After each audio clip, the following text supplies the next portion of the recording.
Dirty? Gotta make sure this is right. Okay. We're back in the shop. You know, after doing a couple videos of us not in the shop and instead being either at home on the couch, not racing, or, you know, that awesome video we did at Texas Speed, kind of getting a walkthrough of their place and their awesome facility. Thought we would do it in the shop. Talk about kind of what we got going on in here. So, if you kind of noticed from our last videos, you know, this shop is small. It's vertically challenged and it's square footage wise challenged. And we had a couple days this week where we just kind of got a whole lot of gumption in our step. And Brandon and James worked on this kind of like mezzanine storage system. So we have stuff up in the air. We got some tubing kind of sorted. Well, not really sorted, but kind of just up off the ground. It's been kind of like stuck in a corner, stacked straight up and down. So now it's actually hung. But we actually have a space now to throw some of our boxes and shirts. It's like all this is shirts and hoodies from our different styles, like Casey Maxx, a couple different Firebird ones, things like that. What we got left of those, we got those here, and I've got some at the house still. But our biggest movers are here now. And yeah, we're actually making some room in this stall. So this is our main work stall that we use a lot. And that's where we do, you know, all of our cam swaps and, you know, engine work, or not engine work, but, you know, all of our customer work. And yeah, this would be a great help. So we got lighting pointed towards the customer cars, so we can see that easy. And then we got under cabinet lighting here. I don't know if I'm pointing at the right spot right now, but it goes all the way around. That way the little shop doesn't have any dark spots and we can adequately see everything kind of going on. So checking to make sure I have my mic on, forgot about it. So it's been a few weeks since the car was even this close to the ground. It's been up in the air while another car was underneath it, and kind of just out of sight, out of mind for the last couple of weeks. Haven't really messed with it a whole lot. We weren't able to go to the inverse due to work, and so we had it most of the way prepped for the inverse, and then we just kind of didn't finish it. So work was sparse but busy. So working our butt off to make sure everything is out as quick as we can get it out, but you know, didn't have the extra capital kind of freed up to go to the inverse, so we ended up hanging out, you know, instead of going racing. So as you can see right now, the turbo kit is off. Turbo kit is off. I am very confident that it probably will not find its way back on the car for a while. I don't know when or if it would go back on the car, but currently it is not on the car with no plans of it going on the car. The ProCharger is on it, but I want to try something different. A couple fans already in the know. A couple fans have already guessed it correctly and have mentioned it. We are going to try the CAS compressed air supercharging system. So I started this journey a few months ago and trying to get into this system here. And it's been a slow process. It's a younger company. They're obviously not doing a lot of volume. There's less than, from my understanding, there's like 6 systems out there right now. There's not a whole lot, and there's not a whole lot of people, of those people using it, there's not a whole lot of people actively using it. Mark Griffin and the Tina Pierce and David Pierce family are the #1 users of the system, as far as I know right now. And I've been leaning on them a lot for information, and they've been excellent to talk to and work with and everything else. I'm going to put the compressor supercharging link in the description here, and we might drop maybe an image on the video, but I'm excited about this. I am nerding out over this, and I'm going to take a few minutes to talk about what's sitting here on the floor right now. And no, this isn't the whole system. There's more pieces to this, and that is, there's a lot of benefits. The downside is there's a lot of components and there's a lot of things that go outside of trying to make this happen. So, you know, ProCharger system, extremely easy. Call any ProCharger dealer, call ProCharger themselves, order up a kit, bolts on your vehicle. You might have to mill down some mounting plates depending on your, your front engine mounting system. You might have to mill those down in order to get the correct spline engagement on the crankshaft drive. But other than that, it pretty much goes on.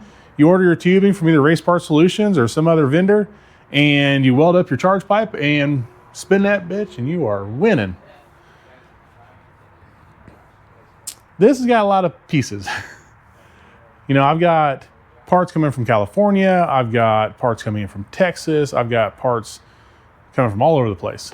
And what this is, for those that haven't seen any of David's videos, haven't ever heard of the system before, it's been around for a long time, like kind of in the works. Obviously, a lot of people are going to throw out on here, you know, Mickey Thompson did this back in the 70s, yada, yada, yada. Well, Mickey Thompson didn't have the technology up to date. The guys that developed this system is also the same guys that brought the company NOS into reality. And they kind of took on this project, you know, back in the early 2000s.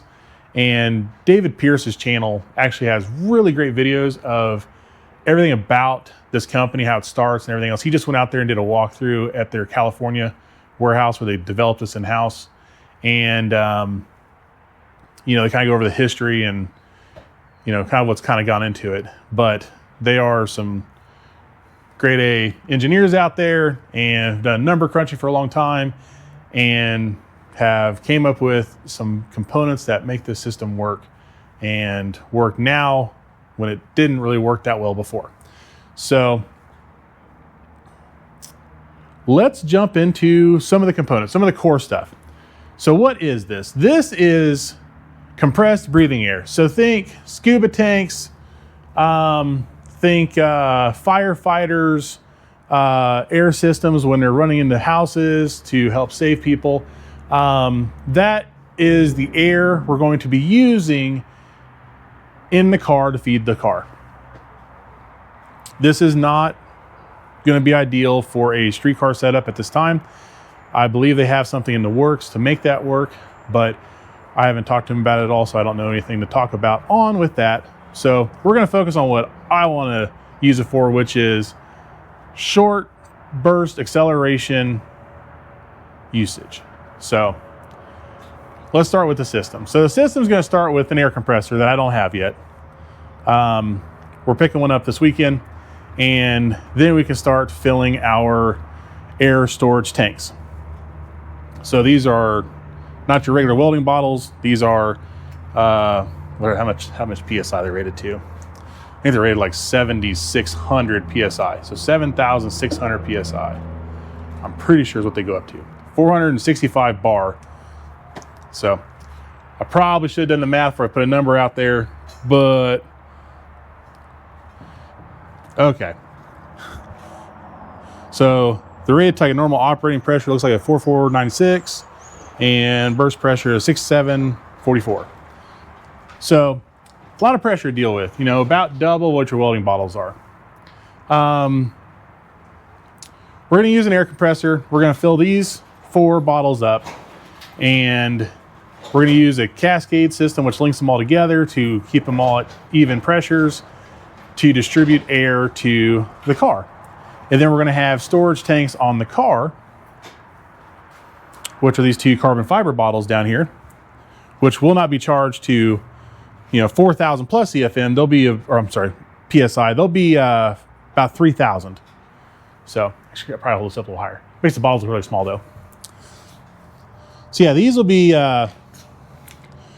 Working pressure is 3,285 PSI. We're not gonna go any higher than that on them. But these are DOT certified. And from what I understand, these bottles are used in aircraft safety deployment systems.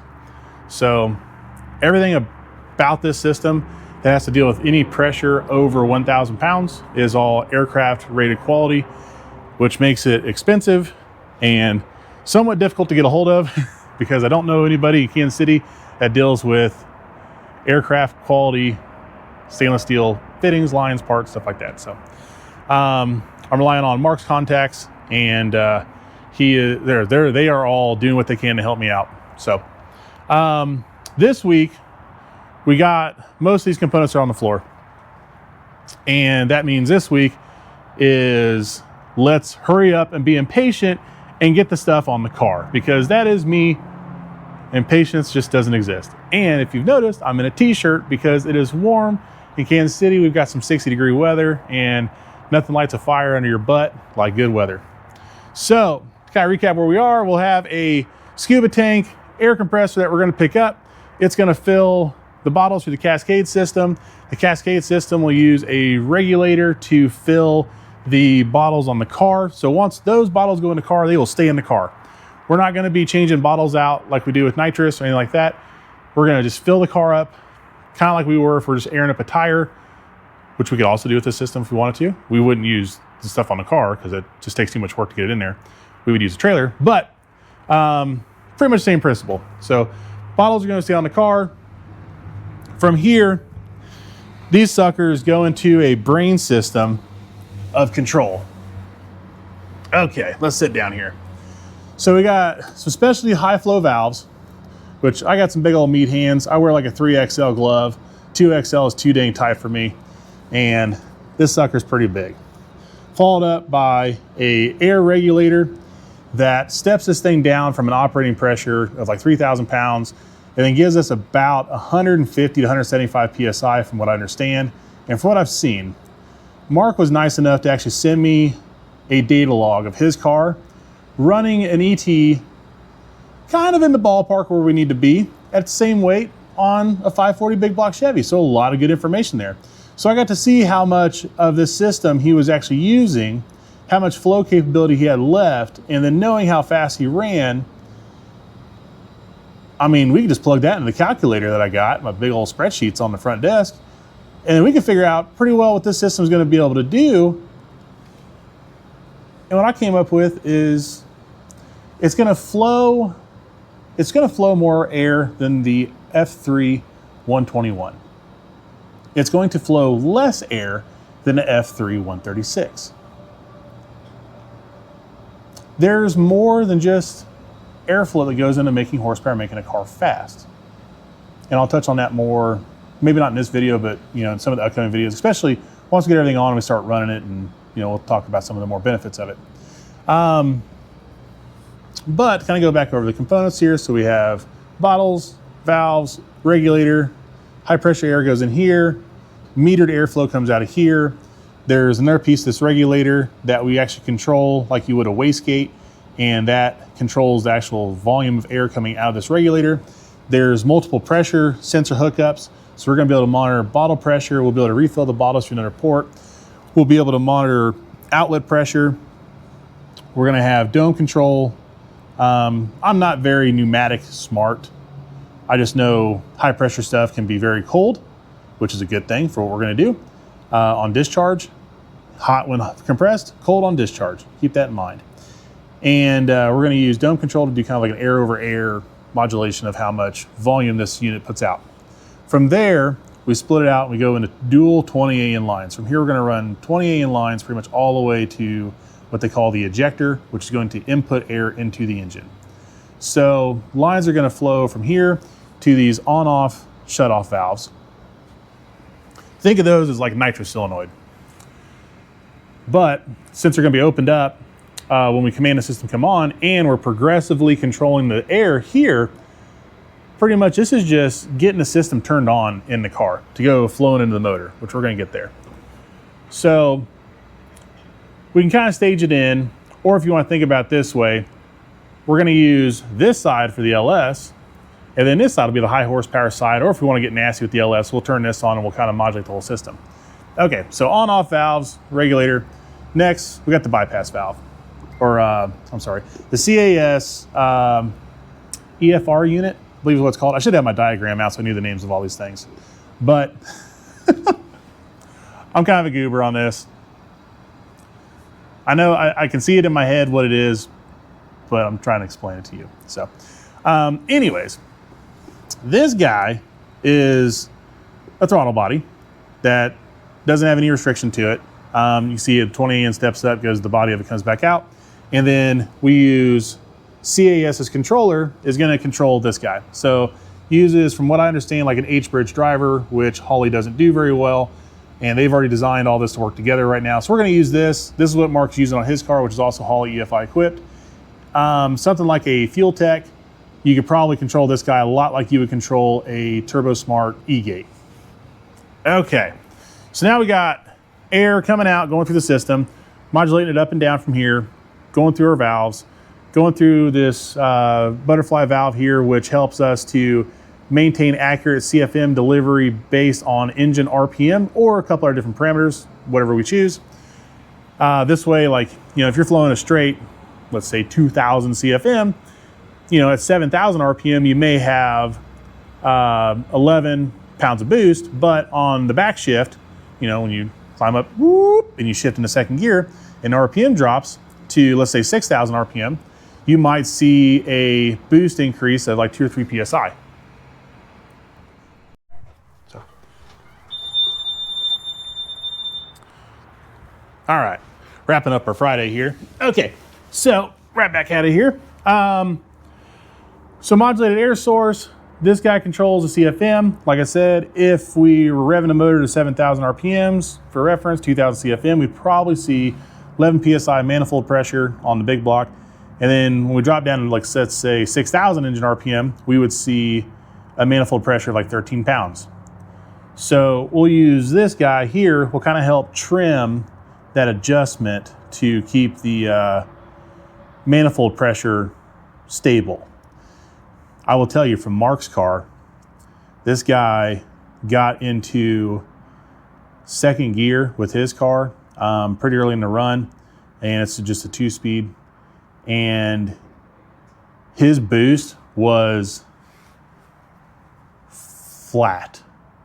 So the way his stator and converter worked, when he shifted into high gear, it was very, it still climbed, 800 RPM through the gear to go out the back door, but the boost was within 1/10 of a pound for the whole back half of the run. So he was saying that he controls all of his drive shaft speed off of just the EPR valve here and the regulator pressure. So in that first like half a second that he leaves, he's moving this guy just a little bit, and then moving this guy, and that gets the whole car moving, keeps the drive shaft happy, and gets this thing going down the track.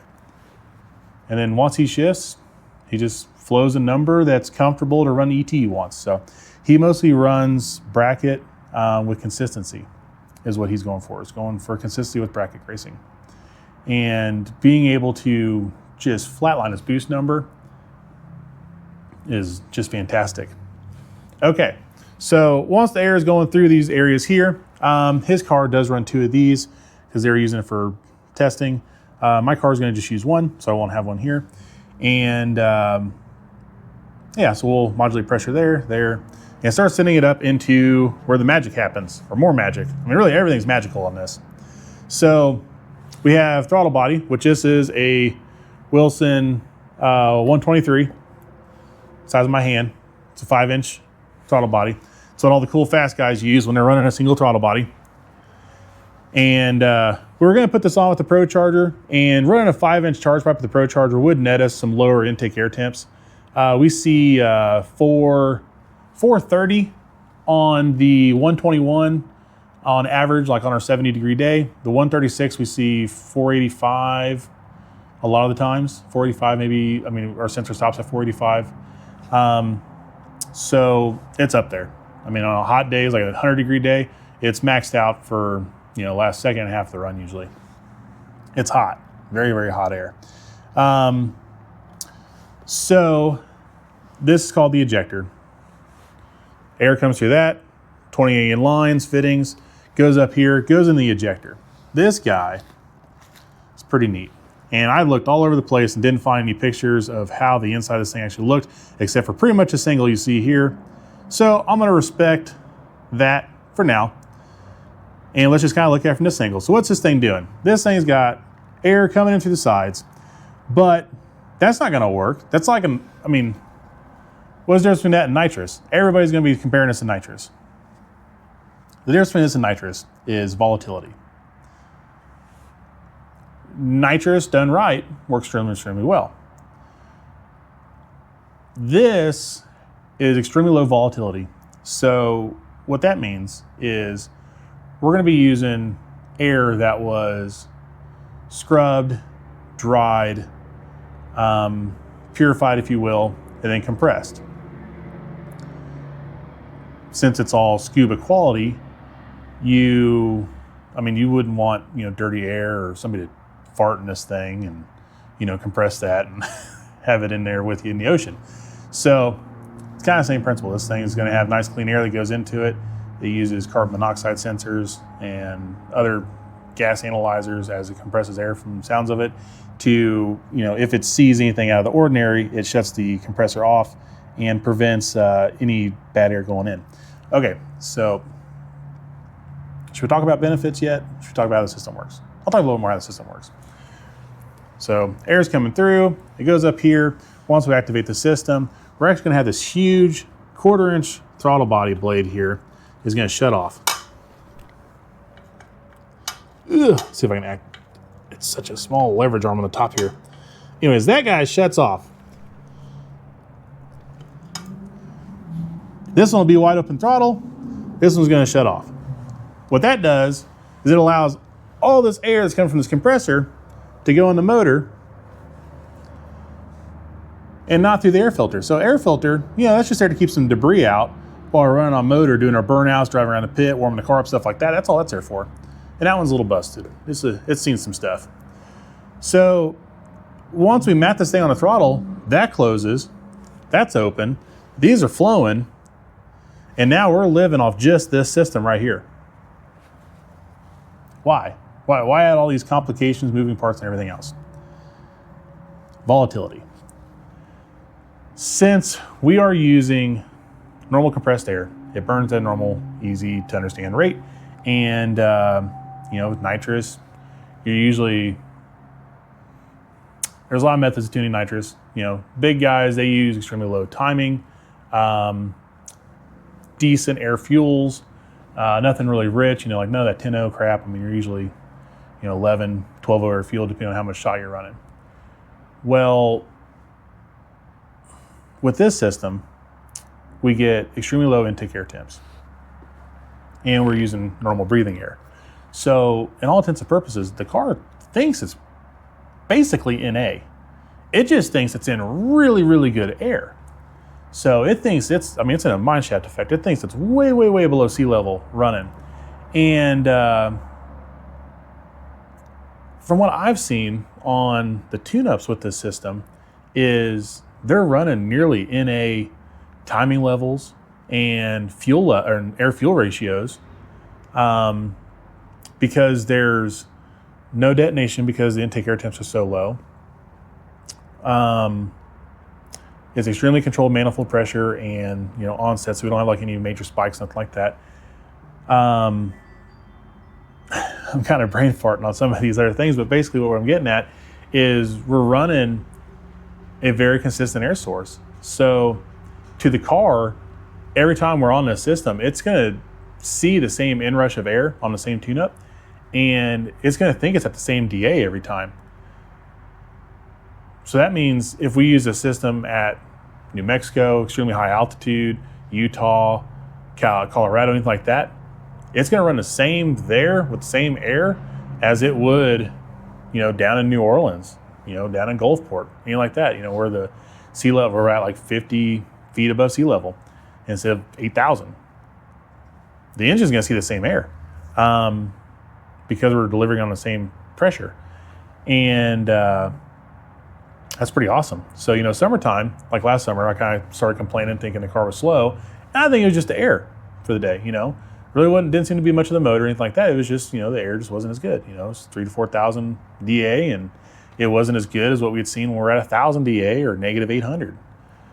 Well, this thing's gonna think it's at a low DA all the time. Since we're also taking high pressure and discharging it to low pressure, that means the intake air temps are going down. You know, just like when you take an air gun and accidentally blow it against your skin some, it's cold, right? Well, I mean, that's a 125 PSI differential. That's not, you know, several hundred. It's a big, big difference. So what they've seen so far on intake air temp measurements on this is when you close the system, or you close the outside air inlet and you go to bottle only, the air temperature instantly just starts going down. I'm hoping the Rife intake sensor, I mean, it reads a negative 10 degrees Fahrenheit. So far, they have seen intake air temps below 0 degrees Fahrenheit, like 40, 50 degrees below zero. I assume we'll probably see something close to 0 degrees Fahrenheit. You know, but I mean, Mark's car is showing below freezing temperatures for the last second of his run. I mean, it's definitely there, but his sensor looks like it's a little slow to respond. So it's like the GM intake air temp sensor where, you know, it has like a real slow versus the Rife. You can see the gear change with the blower and the blower speed. You can actually see the angle change in the intake air temp up and down. So I'm hoping my data shows these low temps, and with low temps, I mean, we get a lot less detonation possibilities, so a lot less stress on the motor. So that means everything that we run engine-wise, including this Texas Speed 427, which is sitting over here in a bag right now, because I'm still waiting on some parts to come in for it, we really should make really, really, really good power on everything, and it should last a long time. So that's one of the biggest determining factors is we have a controlled, consistent air source. We have a filter on the car at all times. Like there's never any dirty air going into the motor at all. We have low intake air temps. We have non-volatile, you know, power adder basically, which I don't know. I mean, is it NA? Is it boosted because we have positive manifold pressure? You know, I don't know, whatever. Is what it is. Would you qualify it more as a nitrous system at this point? Or, you know, what is it?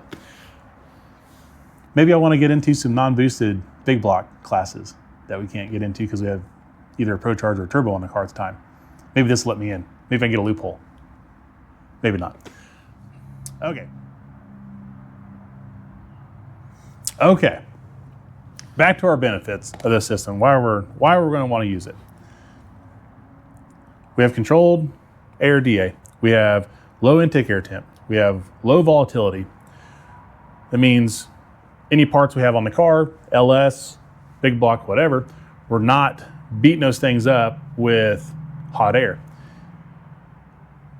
Two other big things, parasitic loss and weight distribution. So with the ProCharger turbo combination, that's 95 to 100 pounds on the front of the car. This system does weigh about 100 pounds, and it's not going to be in the front of the car. It's wherever you can fit it in the car. For right now, we're going to put it in the floorboard, passenger floorboard of the car, and we are going to make a bulkhead system to kind of go over it, just in case we have any kind of leaking like that.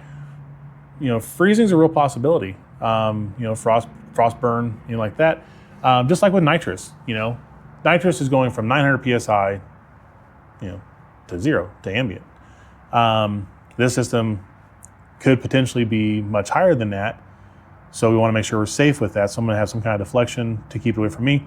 And then if everything works out the way I think it will, then we're going to end up remounting the system in probably the back of the car and kind of make a different bulkhead system. Just get it all away from me, from the driver. So let's go back and talk about parasitic loss. So yes, this system does flow less CFM than the F3 136. For now, they've got things in the work to make that to where they can flow the same amount of CFM that's required for like a 5,000 hub horsepower motor, and they're getting close to that. But in our case, I think we can make up the power difference with the more aggressive tune-ups, the leaner fuel, the higher timing values, being able to probably increase compression a little bit more. Because from what Mark and the Pierces have seen on their vehicles is when they read a plug, it's laughably lazy. It's as if they've got half their ignition timing pulled out when they're under load. So they've got some room in the tune-up to add some power. And I'm not saying they're that low on timing, they're not. It's just we've got such a controlled burn happening in the cylinders that we're getting to the point where octane's no longer really a limiting factor for making the power. Like we literally just cannot bring any more power out of this thing. So it's very possible we're gonna be able to run it at that level whenever we want. So, you know, in the ProCharger instance, we wouldn't have the parasitic loss spinning the blower on the front of the car. We wouldn't have the heat. We don't have the harmonics going back through the engine into the valve train, anything like that. So all that stuff goes away. You know, in a turbo system, you have parasitic losses from the pumping of, actually spinning the turbine on the turbo. It's not nearly as much as driving a blower, but it is there, it does exist.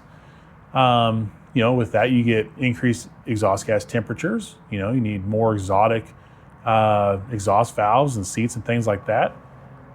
Versus, this system here may not be needed. Some of the science that goes into the camshaft profile, that's been really throwing people for a loop too when I talked to a couple different cam manufacturers, is what do we need for a camshaft? Do we set it up like it is, got a supercharger on it because we have positive manifold pressure and no exhaust side? Like, what do we need? Do we want to hold this air in the chamber longer because we have a finite amount of it? And the more power we can make on the less CFM, the better. A couple questions there. A couple things that nobody knows. Fuel type. What fuel are we going to use? We really don't need methanol because we don't need the cooling effect on the intake air temp side for methanol. And in my mind, although we don't run water in our motor, how much cooling effect do we really get from methanol in a sequentially injected setup, unlike a batch fire or mechanically injected, blower setup, roots, C rotor, D rotor screw, anything like that. That's a lot of fuel going in all the time to keep the blower cool. That all translates down into evaporative properties in the motor. I mean, how much are we really seeing in a port injection sequentially fired car, where we're only firing in as much fuel as we need into that one cylinder at that time to actually get a burn? So we are going to try, I've got two different fuels here. I've got Renegade's E112, which is extremely high octane, just to cover our bases, make it safe, whatever, because we're going to take away from methanol. And I've got Renegade's Pro 120 here, another extremely high octane fuel, race gas only.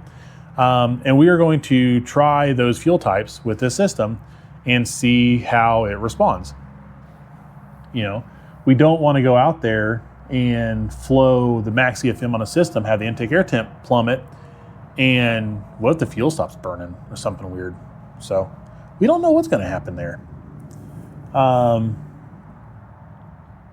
I've got some fuel options here. So just in case we can't use methanol, then we'll just step back. And there's the benefits of that too. You go to E85, it's less corrosive than methanol. You burn less of it, you have less on the car. You don't need as big of a fuel cell. Race gas, same thing. Fuel cell gets even smaller. You only need like a gallon and a half fuel cell in the car. That's half our fuel system capacity now. We don't have to have the huge 19 gallon per minute pump on it. We could step down to a smaller belt drive. I'm not an electric pump fan on race cars. I'll probably be mechanical pump on this car forever. But we could step down to a much, much smaller, mechanical pump, and we could downsize our entire fuel system, making it easier to control, less burn hazard in case there's a wreck. If we go to gas, a race gas, the properties of the race gas are nicer on the internals of the motor than methanol is by far. So there's a lot of benefits in this system. And I know this is kind of rambling and all over the place, and it's into my day and into my week, and it's kind of what we're left with at that end of that, and we're not getting at release of going racing, today. So kind of get my reset on my drive out to the race, but instead we're going to be in the shop putting in work. So that's what we're doing. That's what we're starting with. We got our ProChargers back after Dig or Die and Gulfport. We haven't ran them at all. I mean, I've put fluid in the one that's on the car right now, but we haven't even started the car, so we put it back on there. So, because we already had this system kind of in the works, and we've been getting pieces of it here and there, and now we're at the part where I've got specialty fittings and lines on the way to handle all that pressure. Now we know where the components are going to lay out in the car, and now we can start installing. So that is what I'm going to try to do this weekend. I'm going to start installing everything in our floorboard here. So the NX system will stay on the car. We're actually going to plumb that back in, because this thing's usually got so much rear bias. It's hard to do a burnout. It was hard to do a burnout with the turbo. I mean, I complained about it. That was like the biggest thing I missed between the blower and the turbo was the burnout and the staging simpleness. But now we get the staging simpleness of the blower with the compressed air system, or like a nitrous car where we can go into a second bulb, be comfortable, not be too deep, not be too shallow, cut a good light. But we're going to keep the nitrous on the car, because I have a feeling I might have to bump it to get the tires to do a burnout, especially when we go and do this Cletus race at the end of the month, and we have no liquid down, and we got to do a burnout with a lot of rear bias. I mean, we're going to need a little extra juice. So we're going to move that bottle to another bar, extend our burn or blow down tube, all those things, and we'll get the system in here. So it's not going to go in the back. The bottles are too big to go in the back and to fit back here. So we're going to leave this alone for all of our bias for right now. And I don't know how much bias we're really going to need for some of this back of the track stuff. I think in the race, some of the racers I've talked to about this are all back of the track racers. They're all thinking it. And we all know how important nose weight is. So I mean, we're taking this nose weight off and we're translating it to other parts of the car. We can spread it out, we put the bottles back there, regulator valve stuff up here. We can do all that stuff and move that weight around, because the bottles weigh about 30 pounds a piece. Then you got about 30 to 35 pounds of other stuff. So we're not going to need a whole lot of weight back here. And lighter isn't always better, but having the option to be light is always better. So I've got electrical work to do. We're right by the highway here, so bikes are getting it all the time. We got electrical work to do. I got plumbing work to do. I got mounting to do to get the system on. We are going to start off with the ProCharger camshaft in the motor. We are going to start off with a stator that works pretty good with the ProCharger for the surfaces we're going to jump onto. And our goal, if everything works out, I got a lot of stuff coming in overnight shipping right now. My goal is, let's see, what is today? Today's February 27th. My plan is March 4th, so Tuesday next week, to have, I think it's Tuesday, maybe it's whatever. Anyways, Tuesday next week, I hope to have pretty much system on the car. Wednesday, I hope to dyno the car. Have system working, sorting any bugs out, hopefully that day. And then Wednesday night, maybe Thursday during the day, maybe go sneak off somewhere and make a rip. Maybe in the parking lot, maybe in front of the shop, something. Make a rip, see what it's gonna do. And then we're gonna load up and head to the West Texas race at Alabine. I can't say the name. I've messed it up so many times. But it's on the way to Odessa, Texas. Get on 20, go west out of Dallas, and go till you hit the next town. Anyways, we're going there. They are doing $10,000 to win, free entry Friday night with a tech card, $20,000 on top of buy-ins for Saturday. 28-10-5, virgin-ish concrete track. So we're racing Treeside. It's concrete surface, hasn't been raced on in years, been shut down for a long time, or out of business, out of commission, whatever. I don't want to shut down. We're gonna go there and race. So the surface to me looks just like Jamestown, Kentucky, which we've done pretty good at. So we're gonna go there with a whole new setup, hopefully. And I don't mind doing this. I'm not worried about it at all. I don't mind doing something completely new as long as it makes, 1,700 horsepower on the dyno, or it looks like it's going to. I'm good, I'm comfortable.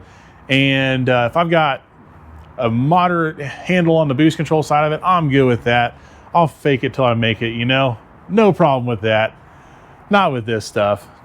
And let's just see what happens. So, I've got enough other assistance on the car, between our dual VSS traction control, things like that, that it'll be in the ballpark.